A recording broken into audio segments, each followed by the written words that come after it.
Bonjour à tous. Alors, pour faire suite à la vidéo sur le retour de déchetterie numéro 4, j'avais expliqué que j'avais récupéré deux Galaxy S5 avec les écrans abîmés et donc j'avais commandé des écrans neufs pour les réparer et en faire des caméras pour continuer à faire mes réparations. Donc les écrans sont arrivés ce matin et un abonné m'a demandé de faire une petite vidéo explicative sur le changement des écrans.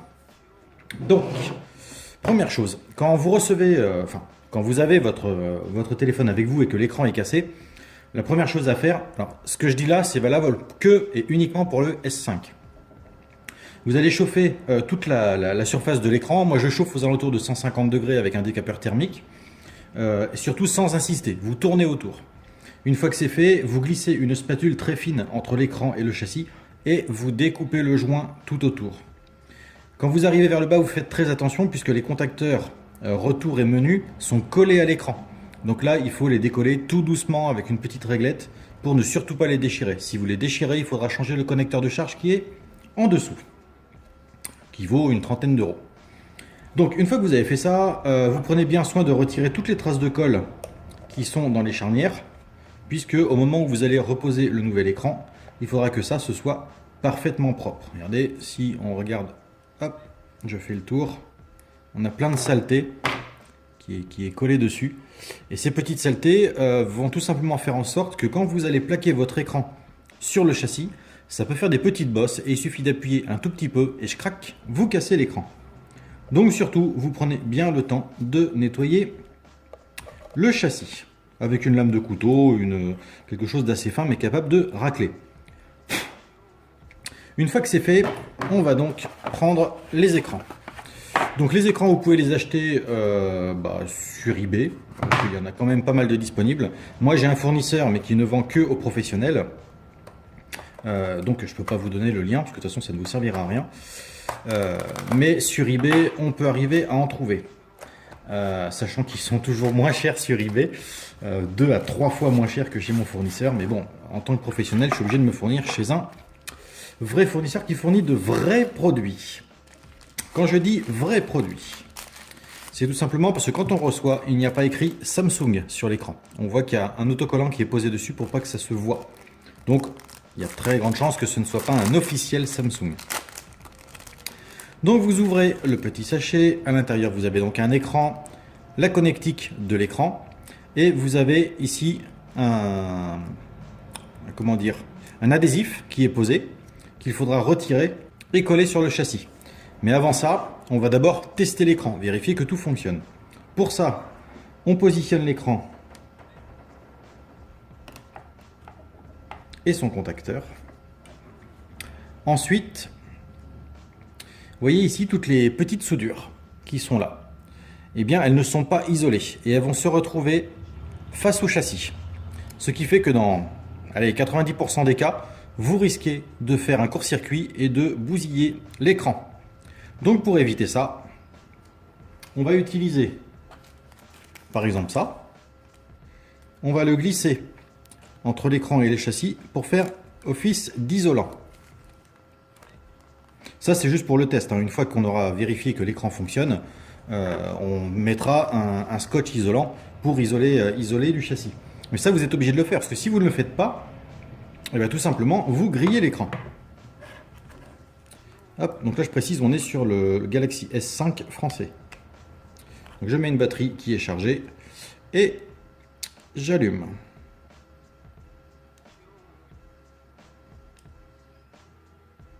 Bon, déjà on voit qu'à l'écran on a une qualité qui est correcte.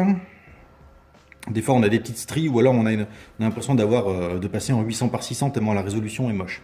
Bon là la résolution est propre. Le Samsung s'affiche. Donc là, on va contrôler la qualité du LCD, vérifier qu'il n'y a pas de tâches, vérifier qu'il n'y a pas de défaut, et vérifier le tactile. C'est pour ça que c'est très important de ne pas enlever le film ni les scotch pour faire le test, parce que si jamais ça ne fonctionne pas, je peux le renvoyer à mon fournisseur. Ah ben il y a une mise à jour à faire. Donc je peux le renvoyer à mon fournisseur, et mon fournisseur ne le prend que si les scotch n'ont pas été retirés. D'où l'importance de le laisser tel qu'il est. On le laisse démarrer et on reprend la vidéo. Bon ben voilà, il a démarré. On vérifie que le tactile fonctionne, visiblement oui. Ça, c'est bon, ça fonctionne. Les touches retour aussi. Ça, c'est le plus important pour moi, c'est l'appareil photo.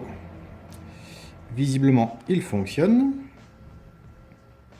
Voilà, qualité d'image. Ah, par contre, on va mettre du HDR. Voilà.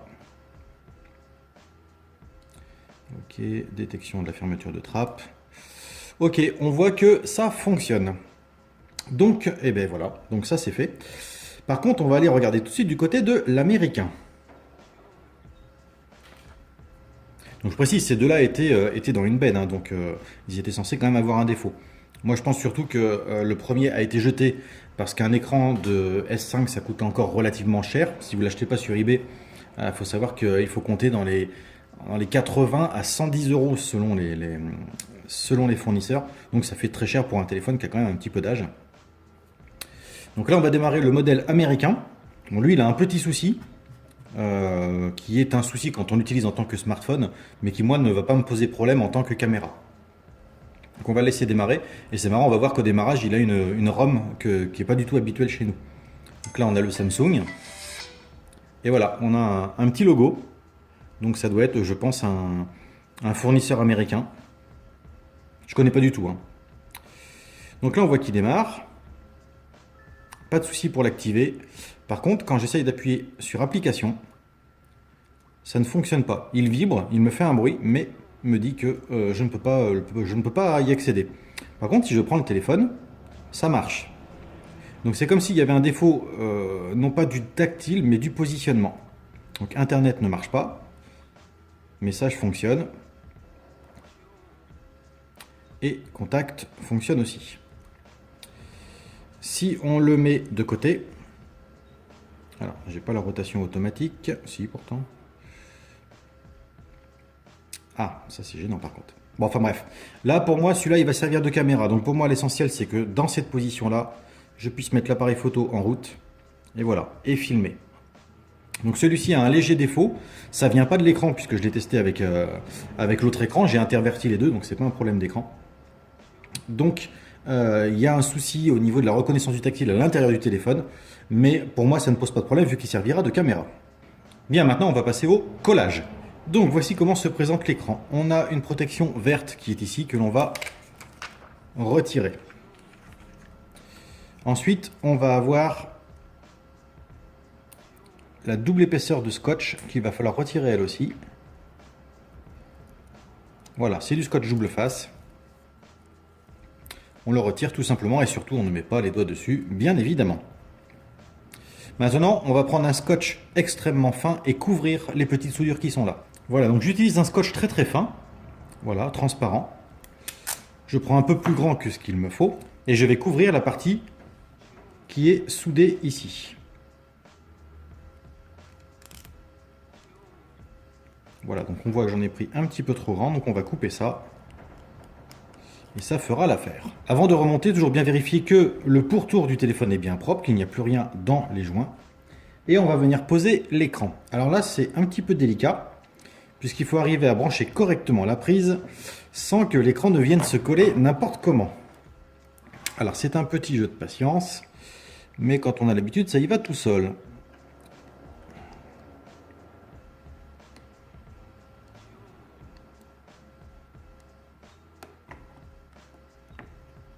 Voilà, la prise est bien positionnée. Et avant de coller l'écran, on vérifie que ça fonctionne, puisqu'une fois que l'écran sera collé, vous n'aurez plus aucune possibilité d'enlever l'écran sans risquer de le casser. Donc là, visiblement, ça fonctionne. On va quand même attendre un petit peu. Donc là, on voit que l'écran fonctionne. Voilà, j'ai bien... Mon tactile fonctionne correctement. Donc on va pouvoir coller l'écran. Pour ça, on vérifie que les deux touches du bas sont bien collées sur le châssis. On vient s'aligner sur le bouton Home.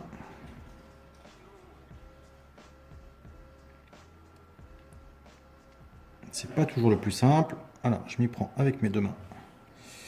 Pour éviter de faire une bêtise, voilà, le bouton Home est aligné. mais il y a une petite boule ici, donc on va redécoller tout de suite. Voilà, donc ça y est, le bas est posé, le haut aussi. Donc en fait, j'avais laissé, et c'est pour ça qu'il faut tout le temps vérifier, un petit bout de double face qui allait autour du bouton Home, donc qui empêchait l'écran de se loquer.